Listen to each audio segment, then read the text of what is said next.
ವೀಕ್ಷಕ ಬಂಧುಗಳಿಗೆ ನಮಸ್ಕಾರ. ಮಹಾಲಕ್ಷ್ಮಿ ಎಲ್ರಿಗೂ ಒಲಿದು ಬಿಡೋದಿಲ್ಲ.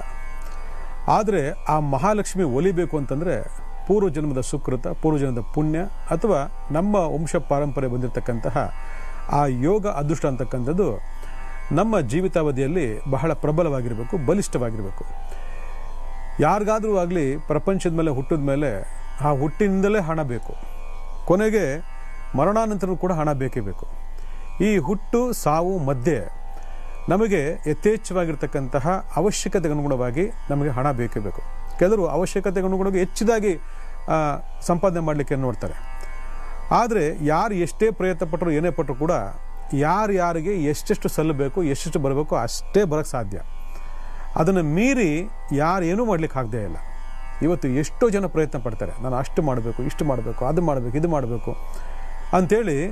ಒಂದು ಉದ್ಯೋಗದಿಂದ ನನಗೆ ಸರಿಯಾದಂತಹ ಇನ್ಕಮ್ ಇಲ್ಲ, ಒಂದಷ್ಟು ಬಿಸ್ನೆಸ್ ಮಾಡ್ಕೊಂಡು ಹೋಗೋಣ ಅಂತಕ್ಕಂಥದ್ದು ಒಂದು ಕಡೆ ಆಯಿತು ಅಂತಂದರೆ, ಬಿಸ್ನೆಸ್ ಮಾಡ್ತಕ್ಕಂಥವ್ರು ಏನು ಯೋಚನೆ ಮಾಡ್ತಾರೆ, ಇದೊಂದು ಬಿಸ್ನೆಸ್ಸು, ಇನ್ನೊಂದು ಬಿಸ್ನೆಸ್ಸು, ಇನ್ನೊಂದು ಬಿಸ್ನೆಸ್ಸು, ಈ ರೀತಿ 4-5 ಬಿಸ್ನೆಸ್ಗಳು ಮಾಡಿ ರೊಟೇಷನ್ ಮಾಡೋಣ, ಅಲ್ಲಿಂದ ಒಂದಷ್ಟು ಅರ್ನಿಂಗ್ ಮಾಡೋಣ ಅಂತ ಹೇಳಿ ಭಾಳ ಜನ ಪ್ಲ್ಯಾನ್ ಮಾಡ್ತಾರೆ.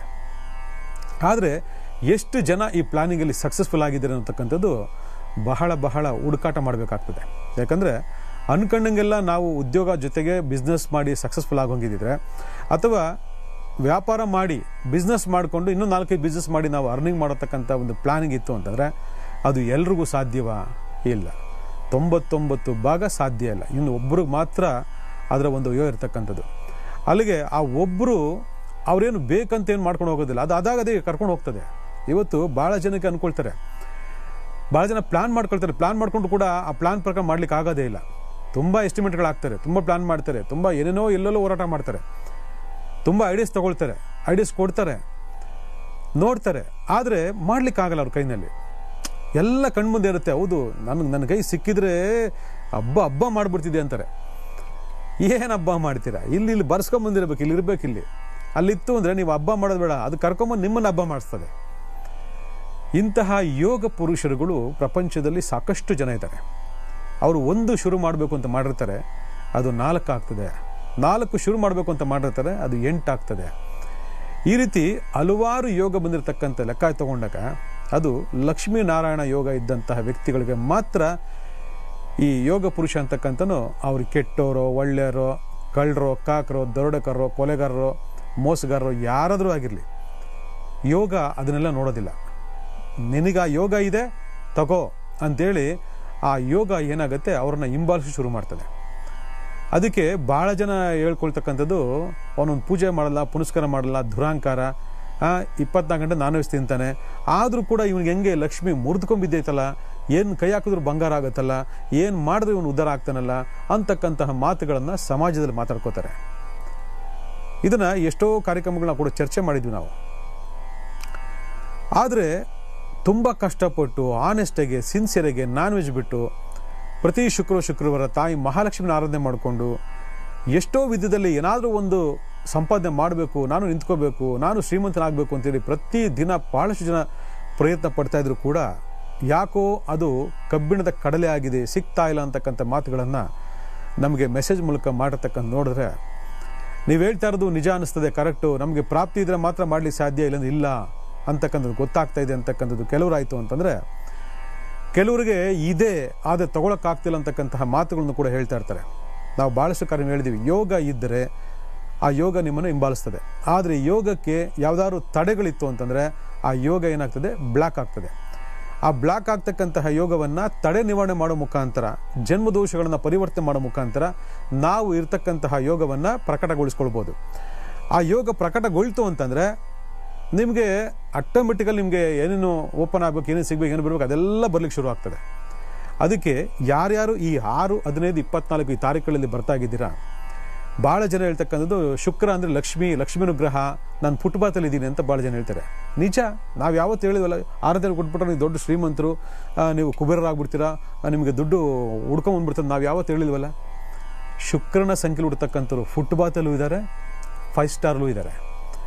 ಅಂದರೆ ಆ ಕರ್ಮ ಫಲಗಳ ಆಧಾರವಾಗಿ ಪಾಪಗ್ರಹಗಳ ಸಮ್ಮಿಲನ, ಪುಣ್ಯಗ್ರಹಗಳ ಸಮ್ಮಿಲನ ಆಯಿತು ಅಂತಂದಾಗ ನಿಮಗೆ ತಲೆ ಕೆಡಿಸೋ ಅವಶ್ಯಕತೆನೇ ಇಲ್ಲ. ಆಯಿತಾ? ಅದಕ್ಕೆ ಭಾಳಷ್ಟು ಕಾರ್ಯಕ್ರಮ ಕೊಡೋದಕ್ಕೆ ಭಾಳಷ್ಟು ನಿದರ್ಶನ ಕೊಟ್ಟಿದ್ದೀವಿ ನಾವು.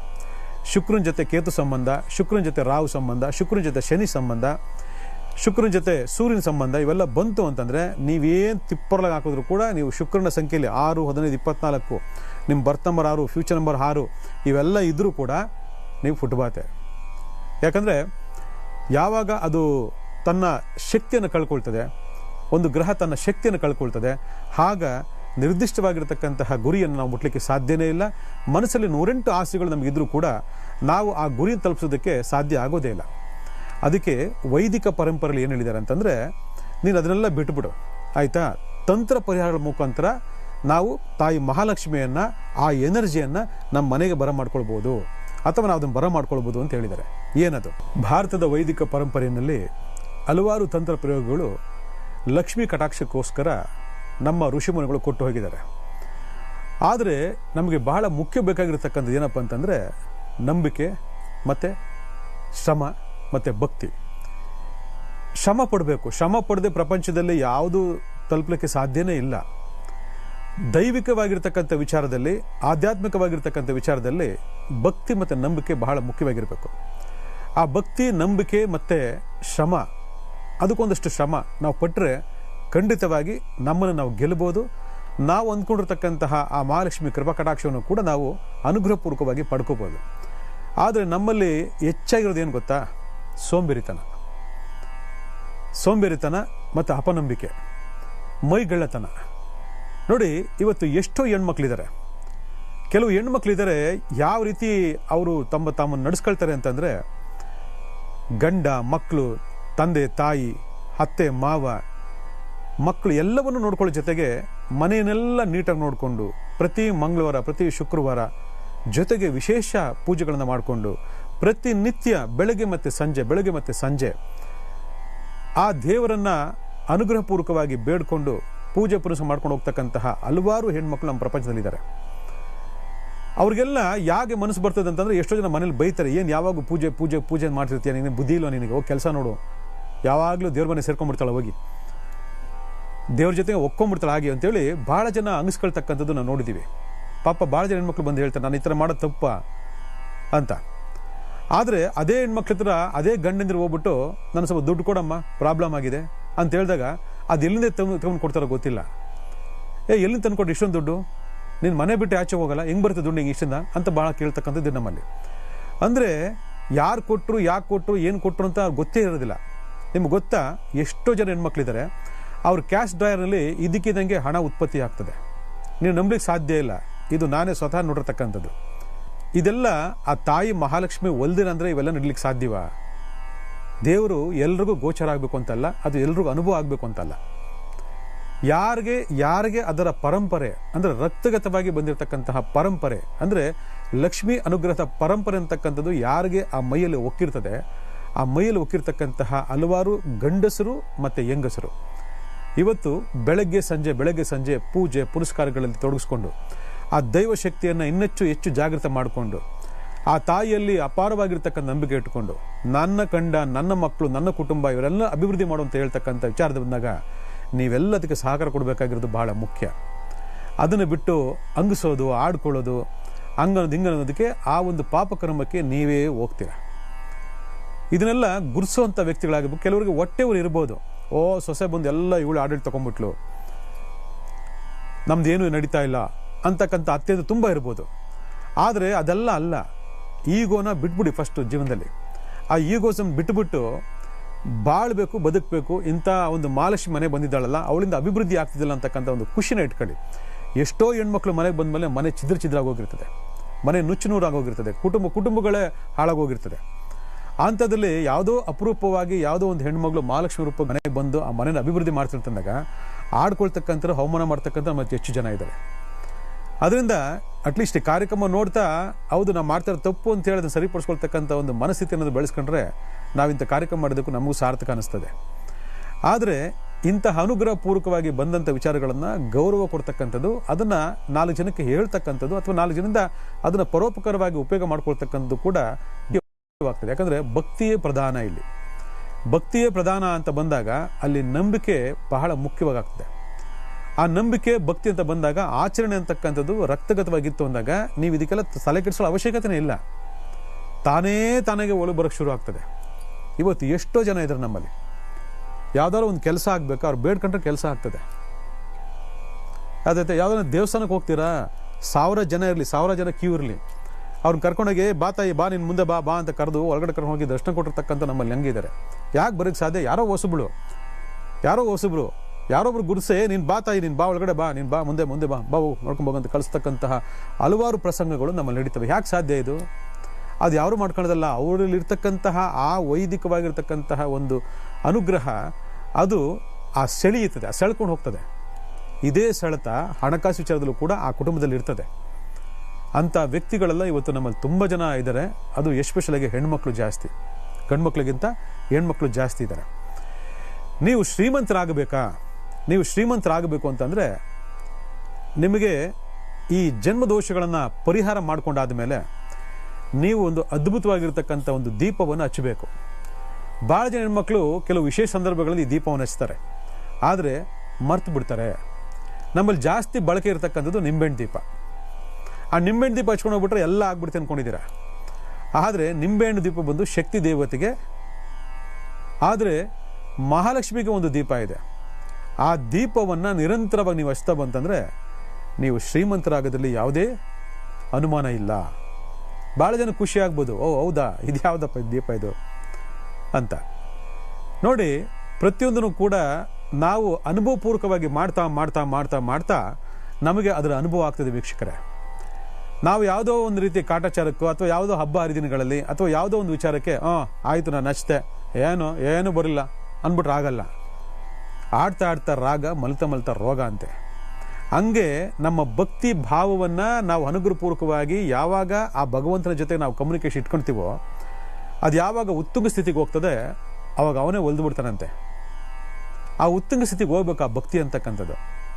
ಹಾಗಂತೇಳಿ ನೀವು ಸನ್ಯಾಸಿ ಆಗ್ಬಿಡಿ ಅಂತ ಹೇಳಲ್ಲ ನಾನು. ಆ ಭಕ್ತಿಯೇ ಪ್ರಧಾನ. ಆ ಪರ್ಟಿಕ್ಯುಲರ್ ಟೈಮಲ್ಲಿ ನಾನು ಇದು ಮಾಡಬೇಕು, ಇಷ್ಟು ಮಾಡಬೇಕು, ಇದೊಂದು ನನ್ನ ಕರ್ತವ್ಯ, ಇದೊಂದು ನನಗೆ ಭಗವಂತನ ಅರ್ಪಿಸ್ತಕ್ಕಂಥ ಒಂದು ಸಮರ್ಪಣೆ ಅಂತಕ್ಕಂಥದ್ದು ನಿಮಗೆ ಬರಬೇಕು.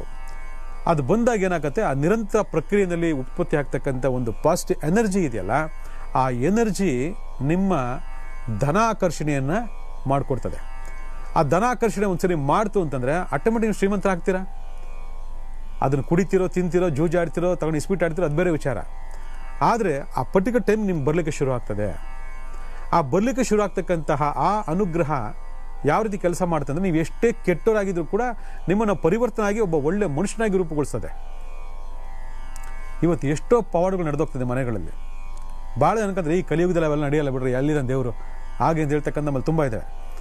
ಆದರೆ ಕಲಿಯುಗದಲ್ಲೂ ಎಷ್ಟೋ ಜನ ಮನೆಗಳು ನಡೀತಕ್ಕಂತಹ ಪವಾಡಗಳನ್ನ ಕೇಳ್ಕೊಂಬಿಟ್ರೆ ನೀವು ಸುಸ್ತಾಗ್ಬಿಡ್ತೀರಿ. ಅದರಿಂದ ಈ ದೀಪ ಅಂತಕ್ಕಂಥದ್ದನ್ನ ಪ್ರತಿ ಶುಕ್ರವಾರ, ಮಂಗಳವಾರ ಅಥವಾ ಪ್ರತಿ ದಿನ ಹಚ್ತಕ್ಕಂಥ ಬಂತು ಅಂದರೆ ನೀವು ಖಂಡಿತ ಶ್ರೀಮಂತರಾಗ್ತೀರಿ. ತಾಯಿ ಮಹಾಲಕ್ಷ್ಮಿಯನ್ನು ಹೋಲಿಸ್ಕೊಂಡು ನಾವೆಲ್ಲ ಧನಾಭಿವೃದ್ಧಿ ಗಳಿಸ್ಕೊಂಡು ಶ್ರೀಮಂತರಾಗಬೇಕು ಅಂತಂದರೆ ಬಹಳ ಮುಖ್ಯ ಮಾಡಬೇಕಾಗಿರೋ ಕೆಲಸ ಏನಪ್ಪ ಅಂತಂದರೆ ಒಂದು ದೀಪವನ್ನು ಹಚ್ಚಬೇಕು ಅಂತ ಆಗಲೇ ಹೇಳ್ಕೊಂಬಂದೆ. ಏನು ದೀಪ ಅದು ಅಂತಂದರೆ ವಿಶೇಷವಾಗಿರ್ತಕ್ಕಂತಹ ಒಂದು ಮಣ್ಣಿನ ದೀಪ. ಈ ಮಣ್ಣಿನ ದೀಪದಲ್ಲಿ ಏನು ಹಾಕಬೇಕು ಅಂತಂದರೆ ನೀವು ಬಹಳ ಮುಖ್ಯವಾಗಬೇಕಾಗಿರ್ತಕ್ಕಂತಂದರೆ 6 ಗೋಮತಿ ಚಕ್ರಗಳು. ಗೋಮತಿ ಚಕ್ರಗಳು ನಿಮಗೆಲ್ಲ ಗೊತ್ತಿದೆ. ಇದು ಎಲ್ಲಿ ಸಿಗುತ್ತೆ, ಯಾಕೆ ಸಿಗುತ್ತೆ ಅನ್ನೋದ್ರ ಬಗ್ಗೆ ಮಾಹಿತಿಗಳು ಎಷ್ಟೋ ಜನಕ್ಕೆ ಗೊತ್ತೇ ಇರೋದಿಲ್ಲ. ಗೋಮತಿ ಚಕ್ರ ಅಂದರೆ ಏನಂತಲೇ ಗೊತ್ತಿರೋದಿಲ್ಲ. ಈ ಗೋಮತಿ ಚಕ್ರ ಬಂದು ವಿಶೇಷವಾಗಿ ವಿಷ್ಣು ಸಾನ್ನಿಧ್ಯ ಇರತಕ್ಕಂತಹ ಒಂದು ಬಹಳ ಪವಿತ್ರವಾಗಿರ್ತಕ್ಕಂಥ, ಶಕ್ತಿಯುತವಾಗಿರ್ತಕ್ಕಂಥ ಒಂದು ರತ್ನಗಳು.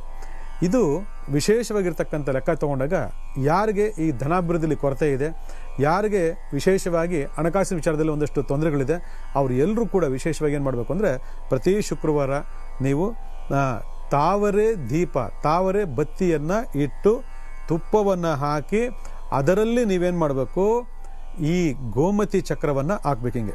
ಹಿಂಗೆ ಹಾಕಿ ಈ ಗೋಮತಿ ಚಕ್ರದ ದೀಪವನ್ನು ನೀವು ತಾಯಿ ಮಹಾಲಕ್ಷ್ಮಿಗೋಸ್ಕರ ಹಚ್ಚಬೇಕು. ಇದು ಒಂದು ಕಾಂಬಿನೇಷನ್. ಇನ್ನೊಂದು ಕಾಂಬಿನೇಷನ್ ಅಪ್ಪ ಅಂತಂದರೆ ವಿಶೇಷವಾಗಿ ನೆಲ್ಲಿಕಾಯಿ ದೀಪ.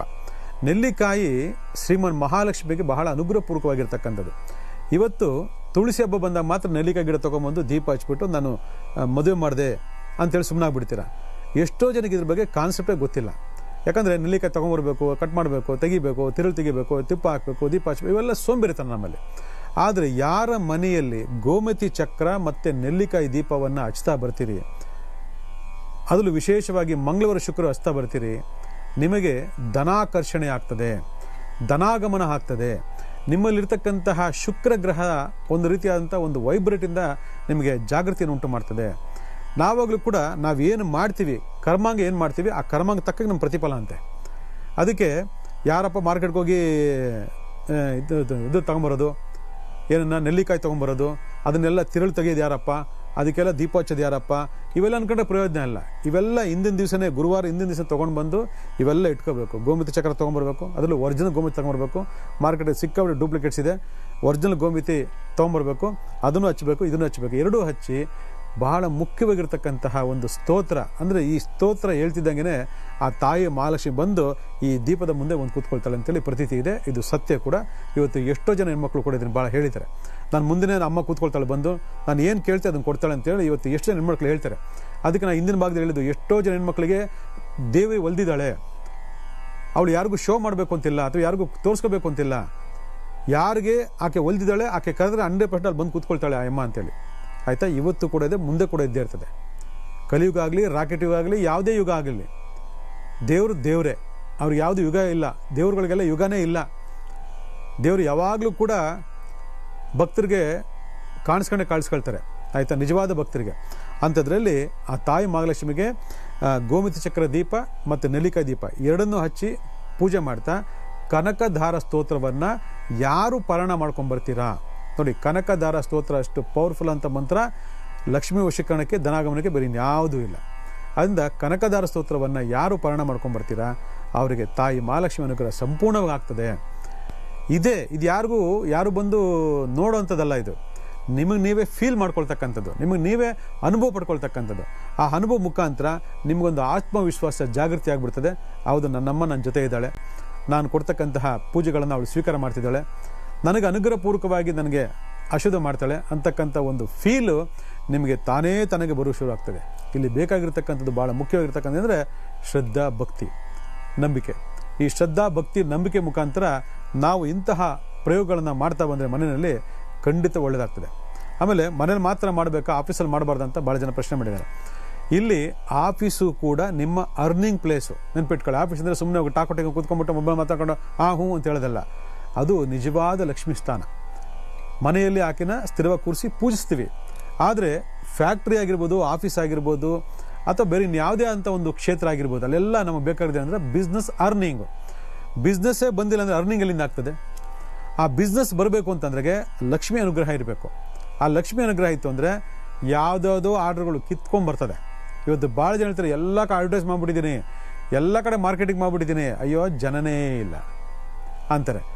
ಎಲ್ಲ ಕಡೆ ಮಾರ್ಕೆಟಿಂಗ್ ಮಾಡಿದ್ದೀರಪ್ಪ, ಎಲ್ಲ ಕರೆಕ್ಟು, ಆದರೆ ಜನ ಇಲ್ಲ ಅಂದಮೇಲೆ ಅಲ್ಲಿ ಲಕ್ಷ್ಮಿ ಅನುಗ್ರಹ ಇಲ್ಲ ಅಂತ. ಆ ಲಕ್ಷ್ಮಿ ಅನುಗ್ರಹ ಆಗಬೇಕು ಅಂತಂದರೆ ನೀವಿಲ್ಲಿ ನಿಮ್ಮ ಒಂದು ಆಫೀಸ್ ಆಗಿರ್ಬೋದು, ಫ್ಯಾಕ್ಟ್ರಿ ಆಗಿರ್ಬೋದು, ಒಂದು ಪ್ರತ್ಯೇಕವಾದಂಥ ಒಂದು ದೇವರ ಕೊಠಡಿ ನಿರ್ಮಾಣ ಮಾಡಿಕೊಂಡು ಅಥವಾ ಒಂದು ಟೇಬಲ್ ಮೇಲೆ ಇಟ್ಕೊಂಡು ನೀವೇನು ಮಾಡಬೇಕು, ಈ 2 ದೀಪ ಹಚ್ಕೊಂಡು ಆಫೀಸಲ್ಲಾಗಿರ್ಬೋದು, ಫ್ಯಾಕ್ಟ್ರಿ ಆಗಿರ್ಬೋದು ಒಂದು ಅರ್ಧ ಗಂಟೆ ನೀವೇನು ಮಾಡಬೇಕು, ಕನಕಧಾರ ಸ್ತೋತ್ರವನ್ನು ಪಾರಾಯಣ ಮಾಡ್ತಾ ಬಂದಲ್ಲಿ ನಿಮಗೆ ಇಲ್ಲಿ ಮನೇಲಿ ಏನಂತ ಯಾವ ರೀತಿ ಅಂತ ಒಂದು ಫಲ ಸಿಗುತ್ತೆ, ಅದೇ ಫಲ ಕೂಡ ಅಲ್ಲೇ ಸಿಗ್ತದೆ. ಇದು ನೀವೇ ಸ್ವತಃ ಮಾಡಬೇಕು, ಯಾರಿಗೋ ಹೇಳ್ಬಿಟ್ಟು ಮಾಡಿಸೋದಲ್ಲ, ನೀವೇ ಸ್ವತಃ ಮಾಡಬೇಕು. ಆಯಿತಾ? ಆಗ ನಿರ್ದಿಷ್ಟವಾಗಿರ್ತಕ್ಕಂಥ ಫಲ ನಿಮ್ದಾಗ್ತದೆ. ಇದು ಮಾಡ್ಕೊಳ್ಳಿ, ಒಳ್ಳೆಯದಾಗಲಿ.